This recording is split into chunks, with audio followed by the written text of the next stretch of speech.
மணலில் இருக்க எங்கள் ஊர் கிரவுண்டு எவ்வளோ பெரிய கிரவுண்டு. ரெண்டாவது இந்த கிரவுண்டில் எப்பயுமே கூட்டம் இல்லாமல் இருக்காது, ஒரு ஆள் கூட இல்லாமல் இருக்காது. இன்றைக்கி தான் நான் ஃபஸ்ட் டைம் வந்து வண்டி ஓட்டிகிட்டே வரும்போது யோசிச்சுட்டு போகிறேன், என்னடா சத்தமே இல்லை கிரவுண்டில். பார்த்தா ஒரே ஒரு பசங்க கூட இல்லை.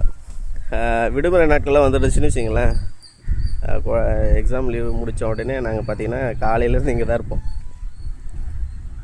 இன்னைக்கு இந்த தலைமுறை வந்து பார்த்திங்கன்னா நிறைய பிள்ளைகள் வந்து விளையாடுறதை கம்மி பண்ணிட்டாங்க.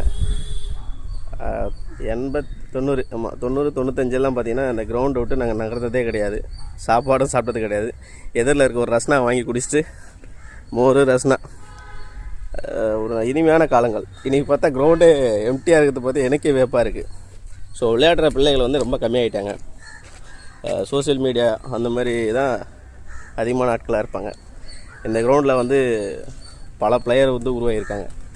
பார்க்குறதுக்கு மகிழ்ச்சி அப்படின்றதுடைய பிள்ளைகளுடைய விளையாட்டுக்கு முக்கியத்துவம் எப்பயுமே கொடுக்கணும்.